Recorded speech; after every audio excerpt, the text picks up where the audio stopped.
I mean, there's a lot here about propositional tyranny and that, but I think what I like to put this within the Frommian perspective, that I think we have confused the having of propositions with the becoming of wise, the becoming of mature. So Fromm famously, he's an existential psychologist, he divided human motivations up into two broad camps. There are having needs. These are needs met by having something, having water, having oxygen, having food. And it's very important that we be able to categorize that, manipulate those objects, secure control over them.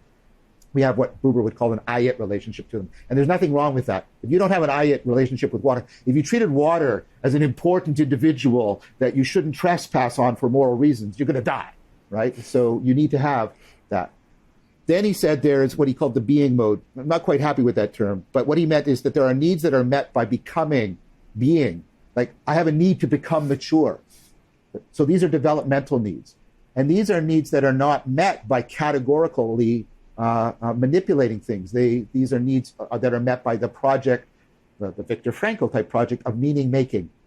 Because what I'm doing with becoming mature is I'm trying to construct an identity that is responsible to the meanings in the world. Neither one of these is good or bad, but what Fromm argued is we get into modal confusion. We try to satisfy being needs within the having mode. So that instead of becoming mature, I buy a car. Instead of being in love, notice we even use this word, I have a lot of sex.